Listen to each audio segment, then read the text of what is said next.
Hello everyone. तो आज हम ये डिज़ाइनर पैंट बनाना सीखेंगे। स्ट्राइप्स का यूज़ करके हमने ये डिज़ाइन क्रिएट किया है। तो चलिए मेज़रमेंट देख लेते हैं। आपकी लेंथ चाहे 32 हो या फिर 36 हो, फार्मूला ये है कि आपको इस डिज़ाइन को बनाने के लिए लेंथ में से -4 इंच करना होगा। तो यहाँ पे हमारी लेंथ है 33 इंच, इसमें से हमने माइनस किया 4 इंच, तो ये हमारे पास आया 29 इंच।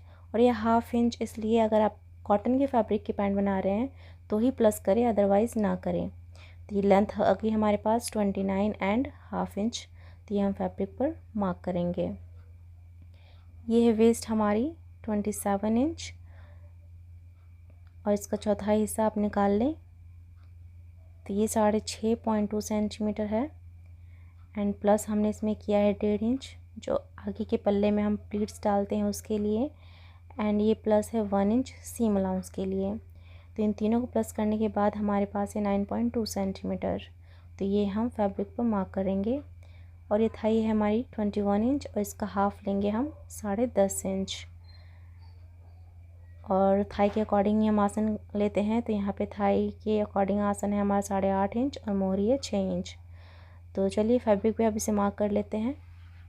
तो यहाँ पे हमने फैब्रिक को 4th फोल्ड किया है, 1 2 3 एंड 4।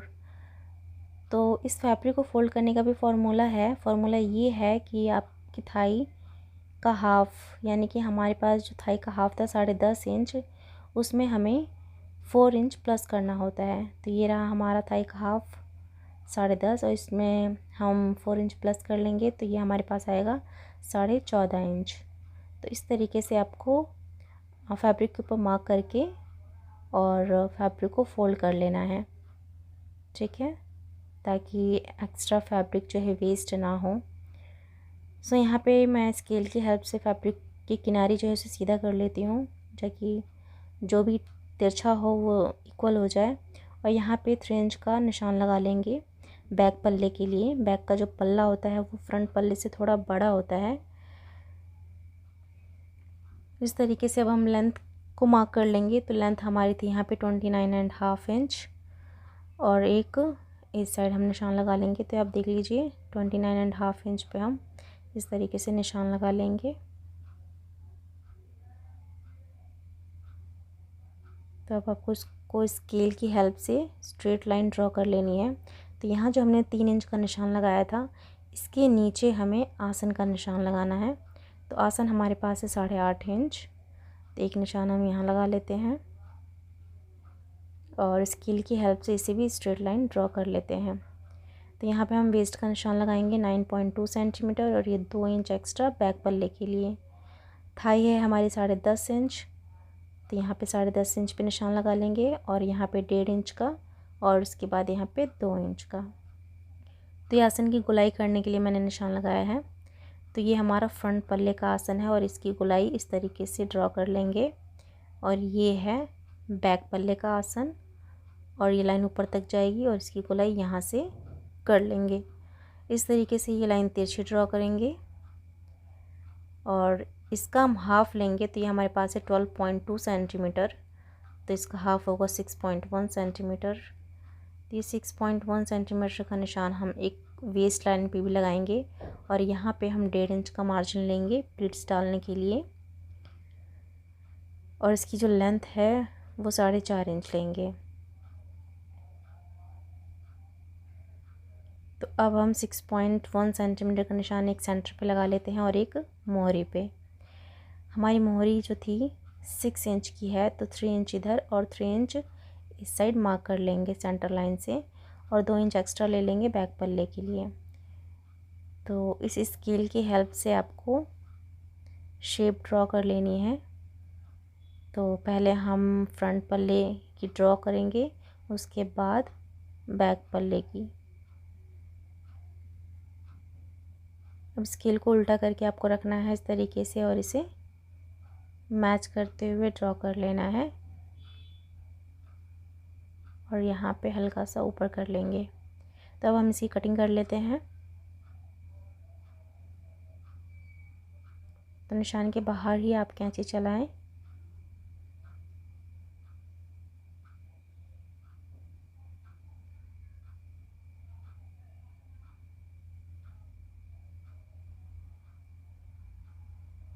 और यहाँ से भी हम कट कर लेते हैं।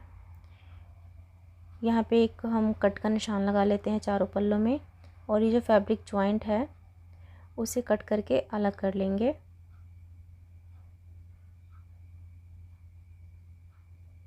तो इसमें ऊपर की जो 2 पल्ले हैं वो हमारा फ्रंट का होगा, और नीचे की जो 2 पल्ले हैं ये हमारा बैक का होगा। ठीक है, तो बैक के पल्ले को हम पहले फोल्ड करके साइड में रख लेते हैं। तो ये हमारा बैक का पल्ला है, तो इस पर मैं बी लिख देती हूँ ताकि बाद में कोई कंफ्यूजन ना हो। और ये हमारा फ्रंट पल्ला, तो इसकी भी हम कटिंग कर लेते हैं। यहाँ से स्ट्रेट लाइन जो है उसे कट कर लेंगे, और आसन की गोलाई निशान के बाहरी कैंची चलाएं, और यहाँ से नीचे। तो ये भी हो गया हमारा कट। तो अब हम इसकी बेल्ट की कटिंग करेंगे। तो बेल्ट की कटिंग करने के लिए हम वेस्ट का मेज़रमेंट ले लेते हैं। तो यहाँ पे हमारे पास 9.5 इंच, तो इसका हम डबल करेंगे तो हमारे पास आएगा, बेल्ट की लेंथ जो है 19 इंच होगी।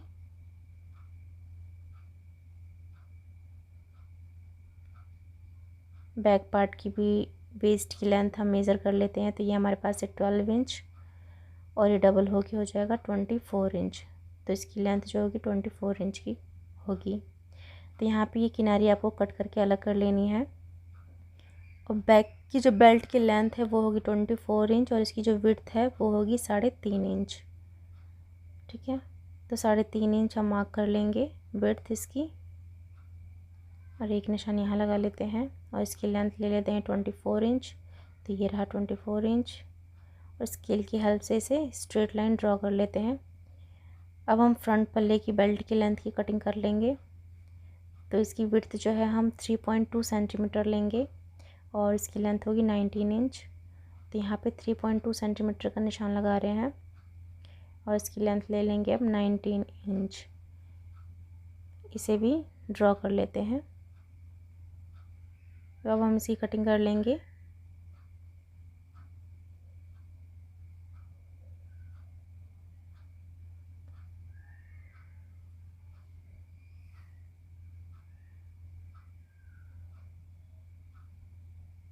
निशान के ऊपर ही आप कैंची चलाएं, ना अंदर ना बाहर। एक किनारी को कट करके हटा लेंगे।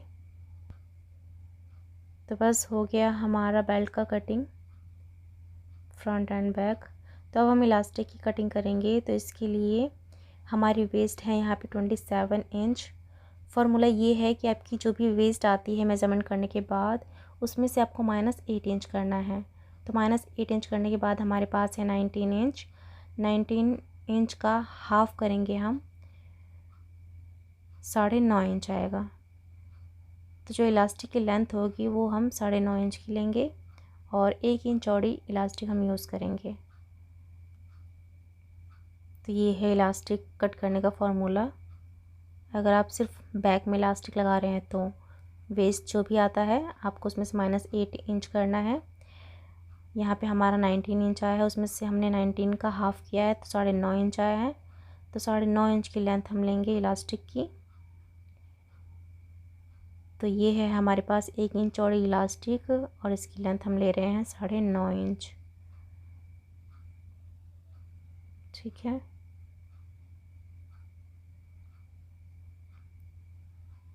तो यहाँ पर मैंने कुछ स्ट्राइप्स की कटिंग करी हैं जिसकी लेंथ छोटी बड़ी हैं। आप 24 इंच लंबी या फिर 20 इंच लंबी भी ले सकते हैं इस तरीके से। और इसकी जो विड्थ है वो आपको 1.5 इंच चौड़ी लेनी है। और ये मैंने 2 पट्टियाँ कट करी हैं मोहरी के लिए। इसकी जो लेंथ है वो है 20 इंच, और इसकी जो विड्थ है वो है 3 इंच। तो सारी कटिंग हो गई हमारी। तब चलिए मशीन पर चलते हैं। तो ये आसन की स्टिचिंग कर ली है हमने। ये हमारा फ्रंट पार्ट, और इसकी अब हम प्लीट्स की स्टिचिंग करेंगे। तो ये आप टोटल 1.5 इंच का मार्जिन लेके स्टिच करें इस तरीके से। दूसरी साइड का भी स्टिच कर लेंगे।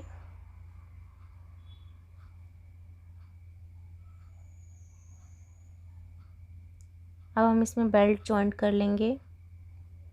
तो फ्रंट पार्ट का जो बेल्ट है ये रहा। तो यहाँ पे आपको 1/2 इंच का मार्जिन लेके इसे स्टिच कर लेना है।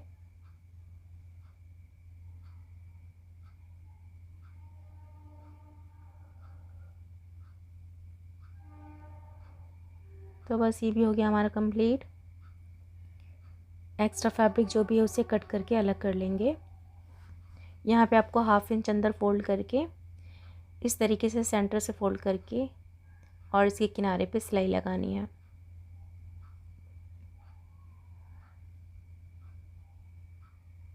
अच्छे से फैब्रिक को सेट कर लें, उसके बाद सिलाई लगाएं ताकि कहीं झोल ना आए। तो बस ये भी हो गया हमारा।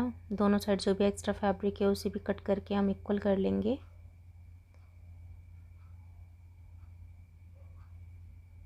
और ये हमारा बैक पार्ट, इसको हम रखेंगे सीधा, इसके ऊपर रखेंगे हम बेल्ट। और इस तरीके से यहाँ पे भी आपको 1/2 इंच का मार्जिन लेके इसे स्टिच करना है।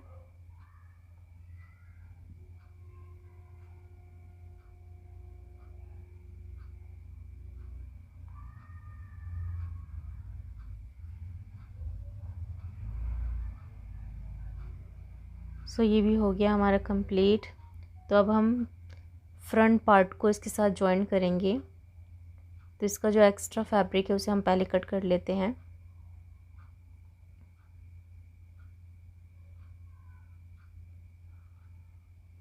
अब फ्रंट पार्ट को इसके ऊपर रखना है आपको, और जो इसके दोनों साइड हैं एक दूसरे के अपोजिट रखना है और रॉन्ग साइड बाहर रखना है। तो ये मार्जिन आपको ऊपर रख के इस तरीके से जहाँ हमने बेल्ट जॉइंट किया है वो जॉइंट मैच होना चाहिए, और ये 1/2 इंच आपको ऊपर फोल्ड करके इसे इक्वल होना चाहिए मार्जिन दोनों, और ये इससे मैच होना चाहिए।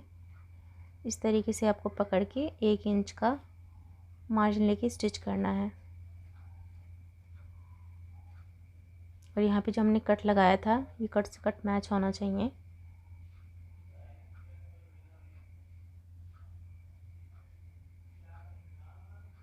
तो नीचे तक हम इसे स्टिच कर लेंगे और यहाँ पे पक्का कर लें आप।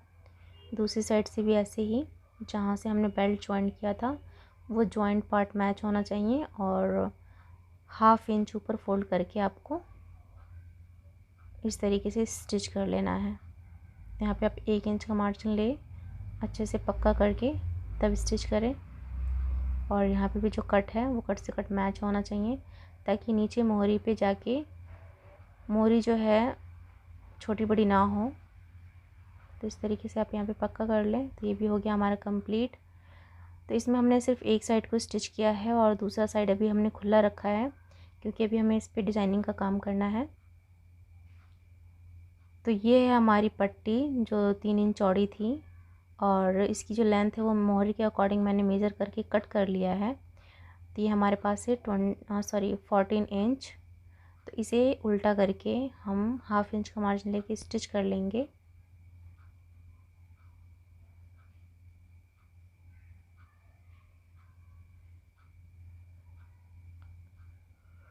दूसरे पैर की भी स्टिच कर लेते हैं। अब इसे पेचकस की हेल्प से हम सीधा कर लेंगे। आप चाहें तो पेन का भी यूज़ कर सकते हैं। तो सीधा करने के बाद आपको इसे अच्छे से आयरन कर लेना है। तो आयरन करने के बाद जो आपकी पट्टी है स्टिच होने के बाद 1 इंच चौड़ी तैयार होगी। इस बात का ध्यान रखिए कि 1 इंच से ज़्यादा तैयार ना हो, अदरवाइज़ आपकी जो पैंट की लेंथ है वो बड़ी हो जाएगी, क्योंकि इसे हमें लास्ट में जॉइंट करना है। तो ये है हमारे पास स्ट्राइप, जिसकी विड्थ हमने 1.5 इंच ली थी, और रैंडमली आप इसकी लेंथ 20 इंच या 24 इंच ले सकते हैं। तो इसे भी उल्टा करके आपको 1/2 इंच का मार्जिन लेके स्टिच कर लेना है। इससे हम डिज़ाइन क्रिएट करेंगे। अब निडल की हेल्प से हम इसे सीधा कर लेंगे।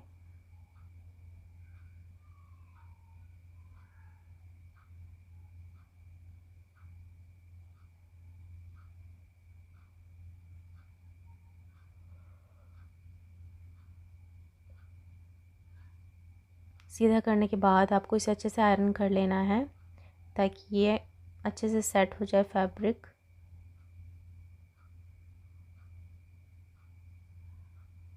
तो ऑलरेडी मैंने सारे स्ट्राइप्स को स्टिच करके और आयरन कर लिया है।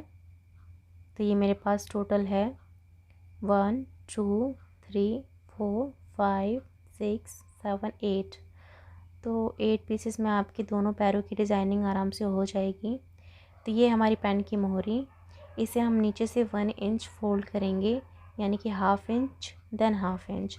तो इस तरीके से आपको इसे नीचे से स्टिच करके फिनिश कर लेना है।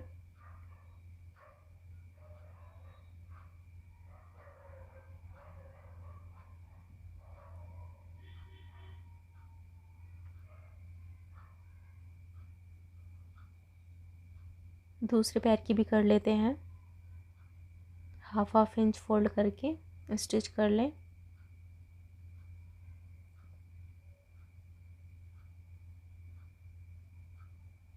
तो बस ये भी हो गया कंप्लीट।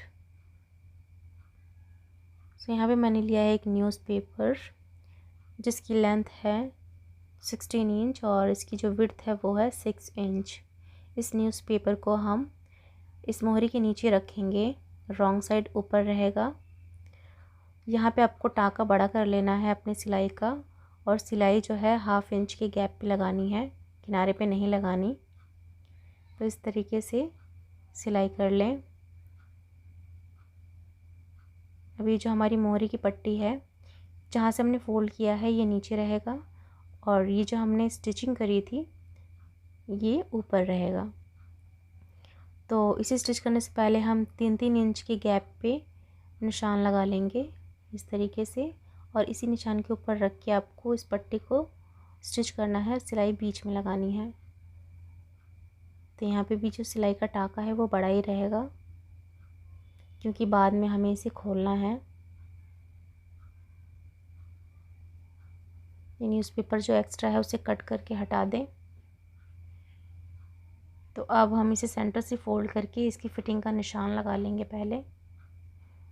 तो मोहरी हमारी 6 इंच थी, तो इस तरीके से निशान लगा लेंगे। दूसरी साइड से भी हम फिटिंग का निशान लगा लेंगे।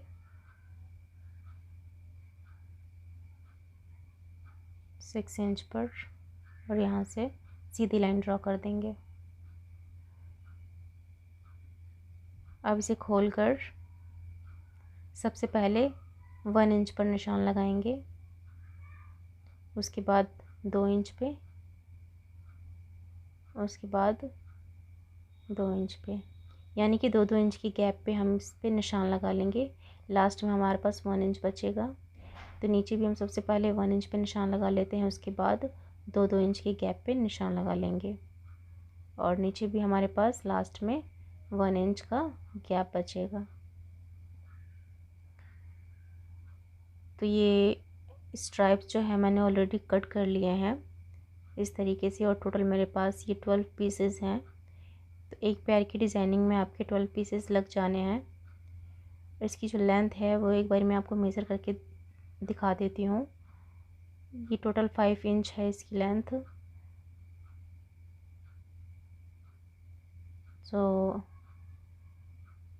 1 इंच का निशान जहाँ पे हमने लगाया था, सबसे पहले आपको उसके ऊपर ही रखना है इसे, और इस तरीके से क्रॉस का निशान बनाते हुए स्टिच करना है।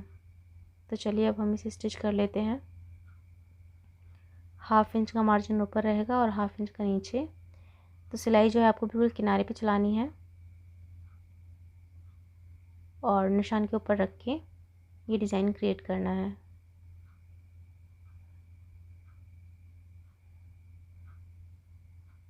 नीचे से भी हम इसे स्टिच कर लेते हैं, सिलाई किनारे पे ही लगाएं।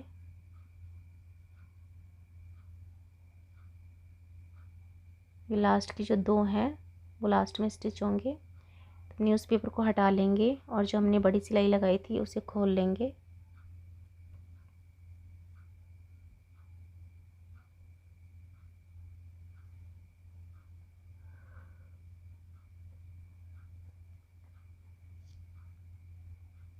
खोलने के बाद इसे सीधी साइड से एक पैर का गैप लेते हुए एक सिलाई और लगा लेंगे ताकि ये पट्टियाँ जो है मजबूत रहें, जल्दी खुले ना।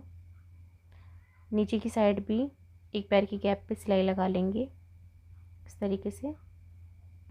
तो अब हम इसे फोल्ड करके इसकी फिटिंग की सिलाई लगा लेते हैं। तो मोरी हमारे यहाँ पे थी 6 इंच, तो इसे यहाँ पे पक्का कर लें स्टार्टिंग में, और यहाँ पे भी पक्का कर लें अच्छे से, और यहाँ पे भी पक्का कर लें। देन 1 इंच का मार्जिन लेते हुए आप इसे स्टिच कर लें। आसन से आसन मैच होना चाहिए।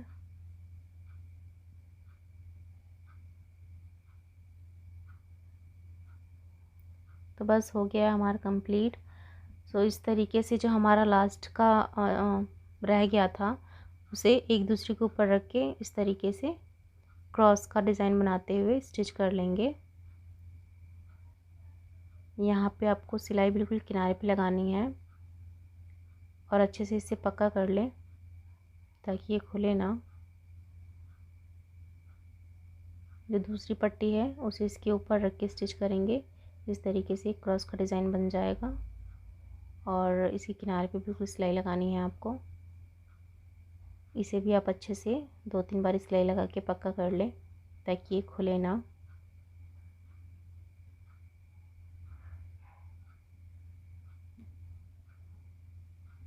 स्टिच होने के बाद आपको ये कुछ इस तरीके से दिखेगा। तो अब हम इसे सीधा कर लेते हैं। सीधा करने के बाद आप देख पा रहे होंगे कितनी फिनिशिंग के साथ ये तैयार हुआ है। कहाँ से आपने स्टार्ट किया है पता ही नहीं चल रहा, कहाँ पे एंडिंग करी है ये भी नहीं पता चल रहा। सो इस तरीके से आप ये डिज़ाइन तैयार कर सकते हैं, बहुत ही सिंपल है। सो गाइस अब रह गई इसकी इलास्टिक, तो चलिए उसे भी लगा लेते हैं। ये हमारा बैक पार्ट जहाँ से हमने बेल्ट ज्वाइन किया था उसके ऊपर आपको इस तरीके से इलास्टिक रखनी है और इसे स्टिच कर लेना है। तो इसे 2-3 बार स्टिच करके आप पक्का कर लें। दूसरी साइड पे भी हम इसी तरीके से इसे रखेंगे और इलास्टिक जो है हमारी बिल्कुल सीधी रहेगी। तो ये है ज्वाइंट पार्ट और इस तरीके से आपको ऐसे रखना है और इलास्टिक बिल्कुल रहेगी सीधी। तो यहाँ पे आप इसे स्टिच करके पक्का कर लें।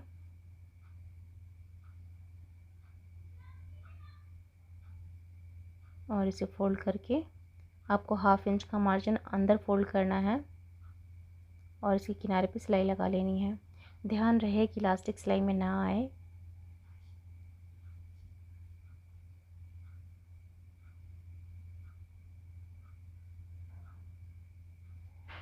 तो हम बैक का जो पार्ट है उसकी जो बेल्ट की विड्थ है वो 3.5 इंच हम इसीलिए लेते हैं ताकि ईज़िली हम 1/2 इंच का मार्जिन अंदर फोल्ड कर लें और इलास्टिक भी रास्ते में ना आए और किनारे पे हम सिलाई भी लगा लें। अगर इलास्टिक लगाते समय बेल्ट में कहीं झोल आता है तो आप छोटी छोटी चुन्नटें डाल दें, उससे कवर हो जाएगा। तो इस तरीके से खींचते हुए आपको फैब्रिक को इक्वल कर लेना है ताकि एक ही जगह पे फैब्रिक इकट्ठा ना हो, और सिलाई का टाँका करके एक बीच में सिलाई लगा लेनी है। सो बस लग गई हमारी इलास्टिक। सो गाइज़ ये था हमारा आज का डिज़ाइन। आई होप कि आपको ये वीडियो अच्छी लगी हो। वीडियो अच्छी लगी हो तो प्लीज़ इसे लाइक करना ना भूलें और आप मुझे मेरे इंस्टाग्राम पे भी फॉलो कर सकते हैं। तो मेरा इंस्टाग्राम हैंडल है ऑसम डिज़ाइनर बुटीक। सो मिलते हैं नेक्स्ट वीडियो में न्यू आइडियाज़ के साथ। Till then bye bye.